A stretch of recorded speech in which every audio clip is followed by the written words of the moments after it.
नमस्कार विद्यार्थी मित्रांनो. आपल्या जनता विद्यालय व ज्युनियर कॉलेज सातपूर नाशिक या विद्यालयाच्या ऑनलाईन व्हिडिओ प्लॅटफॉर्ममध्ये अध्यापनाच्या या भागामध्ये पुन्हा एकदा तुमचं सहर्ष स्वागत करीत आहे. विद्यार्थी मित्रांनो, आपण इयत्ता 9वी गणित या विषयाचा त्यामधील भाग 2 या विषयाचा भूमितीतील मूलभूत संपोध या प्रकरणाचा मागील 3 व्हिडिओपासून अभ्यास करीत आहोत. आज आपण याच पाठातील सराव संच 1.2 मधील उर्वरित उदाहरणांचा अभ्यास करणार आहोत. चला तर मग बघूया प्रत्यक्ष आपण आज काय अभ्यासणार आहोत. तत्पूर्वी याआधी अभ्यासलेल्या काही घटकांची उजळणी तुमच्यासमोर मी करून घेत आहे. विद्यार्थी मित्रांनो, भूमितीतील मूलभूत संबोध हे जे प्रकरण आहे, हे प्रकरण तुमच्यासाठी प्रामुख्याने नवीन असं आहे.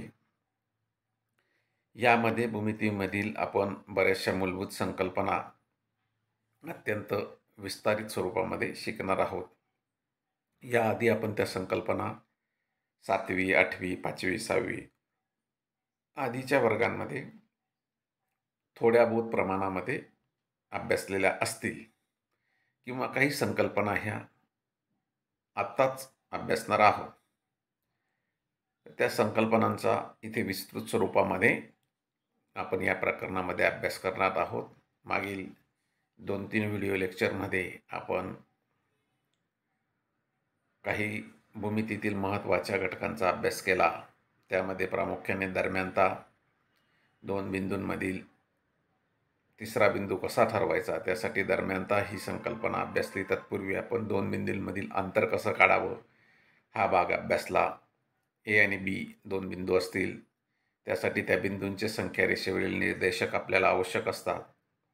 ए बिंदूचा निर्देशक आणि बी बिंदूचा निर्देशक याच्यामधील लहान मोठेपणा आधी आपण बघून मोठ्या निर्देशकातून लहान निर्देशक वजा करून ए आणि बी मधील अंतर काढतो. तीच डी ऑफ ए बी आणि किंवा एल ऑफ ए बी म्हणजे ए बीची लांबी, डी ऑफ ए बी म्हणजे ए आणि बी बिंदूमधील अंतर. अशा प्रकारचं वाचन आपण करायचो.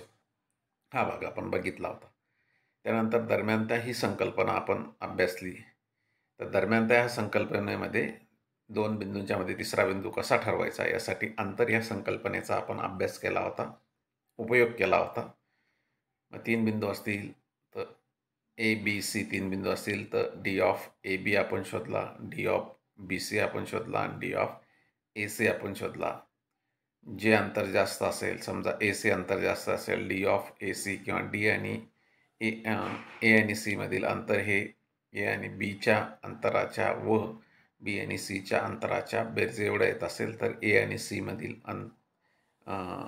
मधील बी हा बिंदू आहे असं आपण व्याख्येवरून म्हणतो. तदनंतर आपण काही व्याख्या बघितल्या. रेषाखंडाची व्याख्या बघितली, ज्याला 2 अंत्यबिंदू असतात, मर्यादित स्वरूपाचा असतो.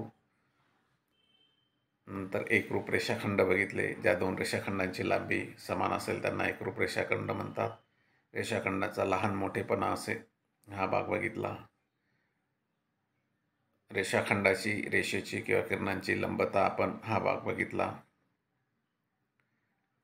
आणि या सर्व भागांच्या वरती आधारित किरण ही संकल्पना बघितली, रेषा ही संकल्पना बघितली आणि या सर्व भागांवर आधारित आपण प्रश्नांची उत्तरे शोधण्याचा प्रयत्न केला. मागच्या व्हिडिओ लेक्चरमध्ये एक उदाहरण झालं होतं.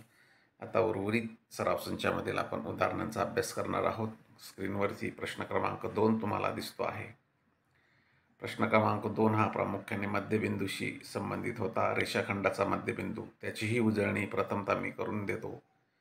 2 बिंदूंमधील अंतर शोधून त्या 2 बिंदूंमधील मध्यबिंदू कसा स्थिर करायचा किंवा कसा शोधायचा, तर त्या 2 बिंदूंमधील अंतर हे 2 समान भागामध्ये विभागणाऱ्या बिंदूला आपण मध्यबिंदू असे म्हणतो. डी ऑफ ए बी बरोबर डी ऑफ ए सी अधिक डी ऑफ बी सी असेल तर बी हा ए आणि सीच्या मधील बिंदू आहे. आणि ज्यावेळेस डी ऑफ ए बी बरोबर डी ऑफ बी सी असेल त्यावेळेस असं आपण म्हणतो की बी हा बिंदू ए आणि सीच्या मध्ये आहे. आता चला बघूया आपण प्रश्न क्रमांक 2. बिंदू एम हा रेख ए बीचा मध्यबिंदू आहे. म्हणजे ए आणि बी हे रेषाखंडाचे अंत्यबिंदू आहे. मी आधी सांगितल्याप्रमाणे रेषाखंड ए बीचे आपण वाचन किंवा लेखन आपण रेख ए बी असं करतो किंवा रेषाखंड ए बी किंवा फक्त ए बी असं लिहून वाचतो आपण. तर एम हा रेख ए बीचा म्हणजेच रेषाखंड ए बीचा मध्यबिंदू आहे. त्याचप्रमाणे आपल्याला संपूर्ण ए बीचं रेषाखंड ए बीचं मोजमाप लांबी दिलेली आहे. रेषाखंड ए बीची लांबी 8 एकक आहे. ज्यावेळेस काही युनिट दिलेलं नसेल, एकक दिलेलं नसेल, त्यावेळेस वाचन असं करायचं 8 एकक, सेंटीमीटर, मीटर, किलोमीटर असं काही दिलेलं नसेल. तर रेषाखंड ए बीचं माप हे 8 एकक आहे. तर ए एम किती, म्हणजे ए बिंदूचं एम बिंदूपर्यंतचं अंतर आपल्याला शोधावायचं आहे. यासाठी एम हा मध्यबिंदू दिलेला आहे. मध्यबिंदू ही संकल्पना आपल्याला वापरावी लागेल. म्हणून एम हा ए आणि बीच्या दरम्यान आहे असं त्याला म्हणतात. म्हणजे ए डॅश एम डॅश बी किंवा एम हा ए आणि बीच्या दरम्यान आहे व ए एम बरोबर एम बी. ए एम बरोबर एम बी हे का आपण दिलेलं आहे? ए एम बरोबर एम बी हे दिलेलं आहे कारण की एम हा ए बीचा मध्यबिंदू आहे. जो बिंदू दिलेल्या रेषाखंडाचे समान 2 भाग करतो त्याला दिलेल्या रेषाखंडाचा मध्यबिंदू असे म्हणतात. म्हणून ए एम हा ए बीच्या निम्मा आहे. म्हणजे 1/2 ए बी असं आपल्याला सूत्रानुसार मिळतं. मग या ठिकाणी आपण ए बीची किंमत भरली. 1/2 गुणिले ए बीची किंमत आहे 8 जी दिलेली आहे. 1/2 गुणिले 8, 2 आणि 8ला भाग दिला, 2चा पाडा म्हटला, 2 8 4 या स्थानावरती 2च्या पाड्यामध्ये 4 या स्थानावरती 8 आहे. म्हणून 8ने 2ला भाग दिल्यानंतर उत्तर येतं 4. ए एमची लांबी मिळाली आपल्याला 4. त्याचप्रमाणे एम बीची लांबी पण आपल्याला काय मिळते 4. विद्यार्थी मित्रांनो, 8ला 2ने भाग देत असताना आपण 2चा पाडा म्हटला. तर या ठिकाणी मी तुम्हाला आव्हान करेल की पाढे हे पाठ करणे गरजेचे आहे. पाढे पाठ करत असताना तुम्ही किमान 10 पर्यंतचे पाढे तुम्हाला येणं अपेक्षित आहे. ठीक आहे, आता पुढच्या उदाहरणाकडे जाऊया. उदाहरण क्रमांक 3 स्क्रीनवरती दिसतंय. बिंदू पी हा रेख सी डीचा मध्यबिंदू आहे. पुन्हा एकदा मध्यबिंदूशी संबंधित हे उदाहरण आहे. बिंदू पी हा सी डीचा मध्यबिंदू आहे. सी डी हा रेख आहे, रेषाखंड आहे. म्हणजे पी हा सी आणि डीच्या दरम्यान येईल. सी पी माप 2.5 आहे तर सी डीची लांबी काढा. अत्यंत सोपं असं उदाहरण आहे. बिंदू पी हा रेख सी डीचा मध्यबिंदू आहे हे दिलेलं आहे. रीत किंवा उत्तर काय आहे? बिंदू पी हा सी डीचा मध्यबिंदू आहे. दरम्यान त्याच्या व्याख्येनुसार आपण म्हणू शकतो. म्हणून पी हा सी डीच्या दरम्यान म्हणजे C dash P dash D व सी पी बरोबर पी डी. का बरं रे? आत्ताच मागच्या उदाहरणामध्ये आपण बघितलं की पी कुठलाही बिंदू मध्यबिंदू असेल तर तो दिलेल्या रेषाखंडाचे 2 समान भाग करतो. सी डीच्या मध्यबिंदू आहे पी, म्हणून सी पी आणि पी डी हे 2 समान भाग पी करतो. ही माहिती आपल्याला दिलेली आहे. त्याचबरोबर सी पीचं माप आहे 2.5, म्हणून पी डीचं पण माप किती येणार आहे 2.5. म्हणजे सी पी किंवा पी डी हा जो भाग येणार आहे किंवा हा दुसरा छोटा रेषाखंड जो येणार आहे तो मोठ्या रेषाखंडाचा निम्मा आहे हे आपल्याला मध्यबिंदूच्या व्याख्येवरून समजतं. म्हणून आपल्याला सूत्र मिळतं सी पी बरोबर 1/2 सी डी. म्हणजे ज्ञात किंवा माहिती असलेल्या गोष्टी आहेत किंवा रेषाखंडांच्या लांबी आहेत त्या आपण या ठिकाणी भरून देऊया. सी पीचं माप आपल्याला माहिती आहे. सी पी बरोबर 2.5 सेंटीमीटर, बरोबर. मग 2.5 किंमत टाकली. 2.5 बरोबर 1/2 गुणिले सी डी. आता सी डी आणि 1/2 मध्ये गुणाकाराचा संबंध आहे. 2 हा छेदस्थानी आहे. ज्यावेळेस 2 हा डाव्या बाजूला जाईल किंवा उजव्या बाजूतून त्याचा लोप करायचा असेल तर दोन्ही बाजूला 1/2ने आपण गुणणार आहोत. म्हणजेच इकडचा 2 उजव्या बाजूच्या 2चा लोप होतो आणि डाव्या बाजूकडे तो येतो 2.5 गुणिले 2. आपण हे गणितीय जे विधान आहे ते वेगळ्या स्वरूपामध्ये दुसऱ्या स्वरूपामध्ये लिहिल्यानंतर CD बरोबर 2.5 गुणिले 2 म्हणजेच 2.5ने 2ला गुणल्यानंतर उत्तर येतं 5. आता हे ज्यांना दशांश अपूर्णांकांचा गुणाकार येत नाही त्यांच्यासाठी मी सांगतो. या ठिकाणी 2.5 गुणिले 2 या दशांश अपूर्णांकाच्या गुणाकाराचं जास्त तुम्ही बॉदरेशन घ्यायचं नाही किंवा कसं सोडवायचं याविषयी मी तुम्हाला थोडक्यात माहिती सांगतो. त्या दशांश अपूर्णांक जो आहे त्याचा विचारच करू नका. प्रथमतः तुम्ही साधा गुणाकार करा 25 गुणिले 2. जे काही उत्तर येईल ते समोर लिहून घ्यायचं आहे. 25 गुणिले 2 उत्तर आलेलं आहे 50. बरोबर. आता दशांश चिन्हाकडे यायचं. दशांश चिन्हाच्या आधी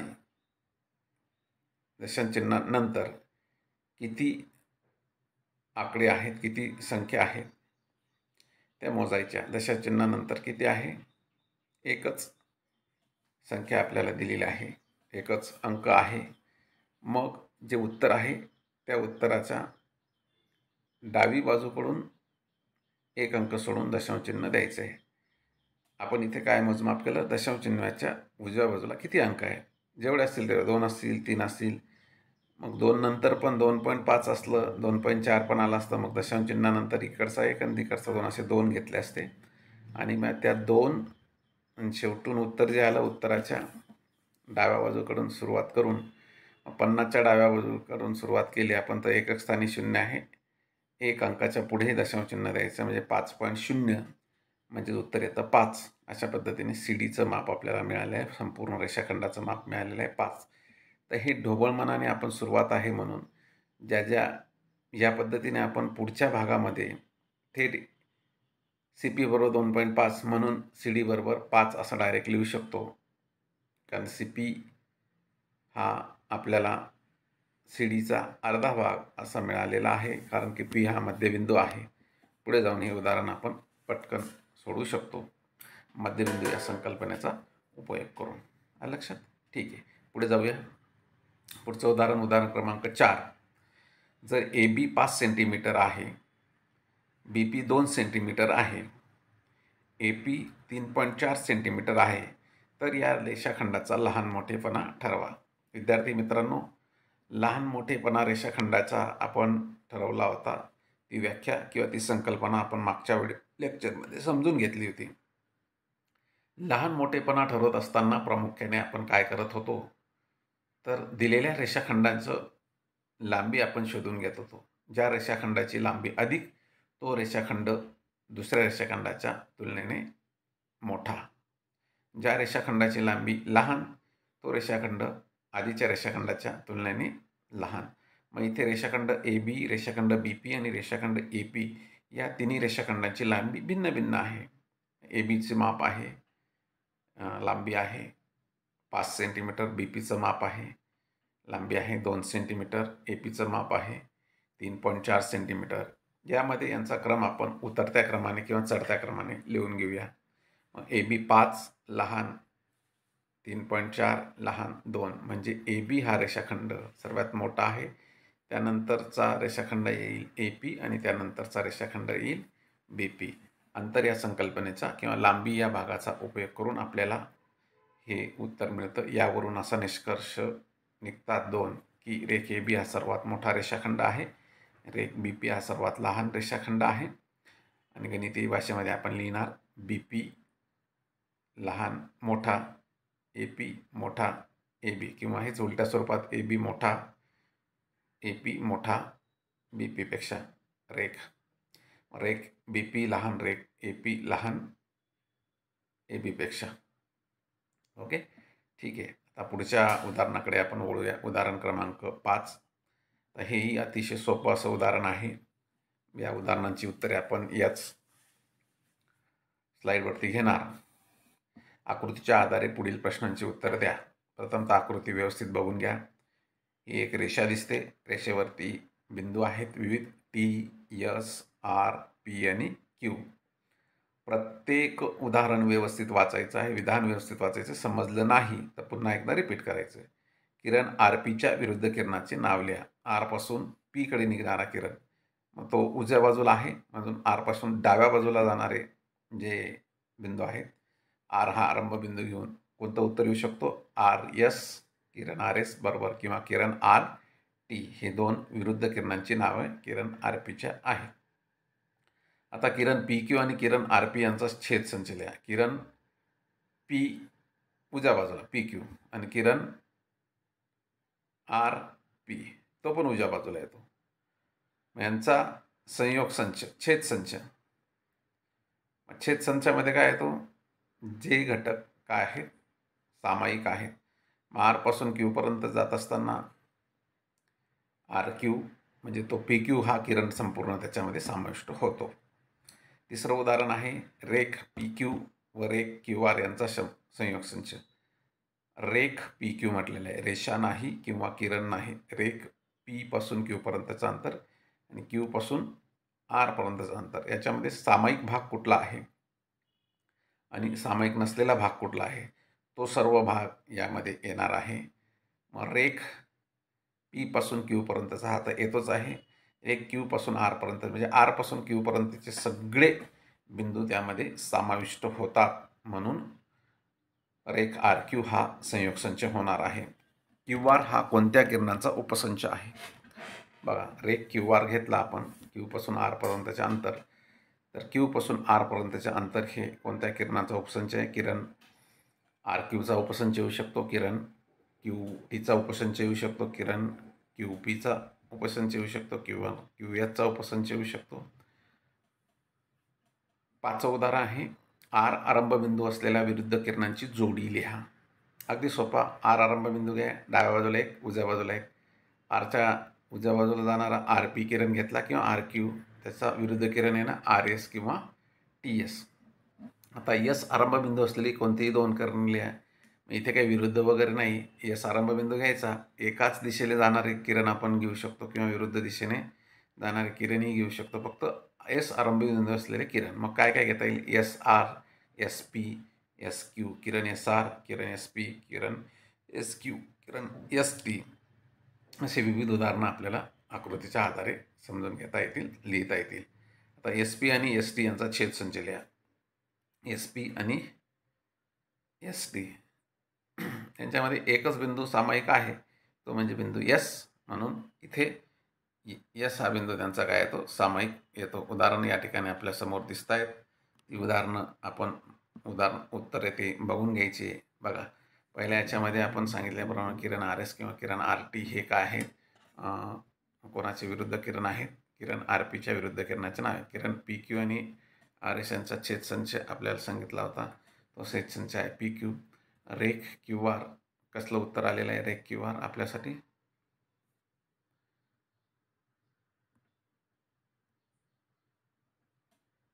विद्यार्थी मित्रांनो, रेख क्यू आर हे पी क्यू आणि क्यू आर यांचा संयोग संच आपण उत्तर घेतलं होतं. नंतर वेगवेगळे क्यू बिंदूपासून तयार होणारे किरण आपण बघितले होते. नंतर किरण आर एस आणि एस टी ही सर्व उदाहरण, ही सगळी उत्तरे या ठिकाणी आपण आधी जी घेतली होती. 6 नंबरचं 7 नंबरचं बघा, एस पी आणि एस टी यांचा छेद संच लिहा. आपण ते डिस्कस केल्यानंतर बिंदू एस हा त्यांचा काय आहे? छेद संच आहे, असं लक्षात येतं. आता या सराव संचामधील शेवटचं उदाहरण, पुढील आकृतीच्या आधारे प्रश्नांची उत्तरे लिहा. बिंदू बी पासून समदूर असणारे बिंदू कोणते? बी हा बिंदू घेतला तर बी बिंदूपासून समान अंतरावरती असे समदूर, म्हणजे बी हा मध्यबिंदू येईल असे बिंदू. बी पासून एचं अंतर 2 आहे, बी पासून सीचं अंतर 2 आहे, म्हणून ए आणि सी हे बिंदू काय आहेत? समदूर आहेत. बी पासून पीचं अंतर 4 आहे, बी पासून डीचं पण अंतर किती आहे? 4 आहे, म्हणून पी आणि डी हे सुद्धा बी बिंदूपासून काय आहे? समदूर आहे. समदूर असणाऱ्या जोड्या. आता इथे आपल्याला समोर दिसत आहेत त्या 2च जोड्या, पण मध्ये जर संख्या रेषेवरील बिंदू आणि त्यांचे निर्देशक माहीत राहिले असते तर बी बिंदूपासून ह्या संख्या रेषेवर असंख्य बिंदू हे काय असतात, समदूर असतात. दुसरं उदाहरण आहे, बिंदू क्यू पासून समदूर असणाऱ्या दोन बिंदूंची एक जोडी लिहा. क्यू घ्यायचं आणि तिथून परत समदूर एक जोडी लिहायचं. क्यू पासून यू 1 एककावरती आहे आणि आर 2 एककावरती, म्हणजे क्यू पासून आर 2 एकक आहे, क्यू पासून पी पण 2 एककवरती आहे, म्हणजे आर आणि पी. त्याचप्रमाणे क्यू पासून यूचे हे अंतर आणि क्यू पासून एल हे अंतर सुद्धा 1 एकक आहे. बिंदू यू आणि एल पण क्यू पासून समदूर येतात. आता तिसरं उदाहरण जे दिलेलं आहे ते आहे अंतर शोधायचं, जे आपण पहिल्याच व्हिडिओ लेक्चरमध्ये अंतर ही संकल्पना समजून घेतली, त्यावेळेस बघितलेले. पुन्हा एकदा रिवाइज करून घेऊ. डी ऑफ यू व्ही किंवा यू आणि व्ही मधील अंतर शोधा, पी आणि सी मधील अंतर शोधा, डी आणि व्ही मधील अंतर शोधा आणि यू आणि एल मधील अंतर काढा. पहिलं उदाहरण घेऊ. यू आणि व्हीचं अंतर शोधण्यासाठी यूचा निर्देशक आपल्याला लागेल. यूचा निर्देशक अनुक्रमे 4 नंतर आणि 6च्या दरम्यानचे, म्हणजे -5 आहे. आणि व्हीचा निर्देशक या ठिकाणी आपल्याला माहीत नाही, 4 नंतर 6 दिसतोय संख्या रेषेवर. मग 1 एकक हे अंतर घेतलं 2 दरम्यानच्या बिंदूचं, तर 4 नंतर 5 एकक हे अंतर येतं, म्हणजे व्हीचा निर्देशक 5 आहे. 5 हा निश्चितच वजापेक्षा मोठा आहे, म्हणून 5तून -5 वजा केला तर आपल्याला यू आणि व्ही मधील अंतर निघतं. 5 वजा कंसात -5, 5 वजा वजा अधिक 5, 5 अधिक 5 उत्तर येतं 10, म्हणून यू आणि व्ही मधील अंतर काय येतं, 10. आता दुसरं उदाहरण आहे पी आणि सी मधील अंतर. बिंदू पीचे निर्देशक -2 आणि सीचे निर्देशक 4. निश्चित 4 हा -2पेक्षा मोठा आहे, म्हणजे 4तून -2 वजा करायचे आहे. 4 वजा वजा 2, 4 अधिक 2 उत्तर येतं 6, म्हणजे पी आणि सी मधील अंतर किती आलं, 6. उर्वरित जे 2 आहेत व्ही आणि व्ही मधील अंतर आणि डी आणि यू आणि एल मधील अंतर, ते तुम्ही शोधायचे आहेत. मी इथे तोंडी स्वरूपामध्ये आपण ते घेऊन टाकूया. व्ही आणि बी मधील अंतर, व्हीचा निर्देशक आहे 5 आणि बीचा निर्देशक आहे 2. 5 हा निश्चित 2पेक्षा मोठा आहे, म्हणून 5 वजा 2 उत्तर येतं 3. आणि यू आणि एल मधील अंतर काढायचं, तर यूचा निर्देशक -5 आहे आणि एलचा निर्देशक -3 आहे. -3 निश्चित मोठा आहे -5पेक्षा. -3 वजा -5, म्हणजे -3 वजा वजा अधिक होतो, -3 अधिक 5, म्हणजे 5 वजा 3 उत्तर येतं 2. 2 एकक त्याचं उत्तर येणार आहे, परंतु हे आपल्याला लेखी स्वरूपात लिहून काढायचं आहे. आज सराव संच 1.2 पूर्ण केलेला आहे. विद्यार्थ्यांनी ही सर्व उदाहरणे आपल्या वहीमध्ये लिहून घ्यायची आहे. आजच्या व्हिडिओ लेक्चरसाठी आपण जे उदाहरणं घेतलेली आहेत ते एवढीच. जो संच तुम्हाला मी सांगितलेला आहे सराव संच लिहून काढण्यासाठी, त्याचं तुम्ही या ठिकाणी रिव्हिजन घ्यायची आहे, उत्तर लिहून काढायची आहे. आजसाठी एवढंच. ठीक आहे, धन्यवाद.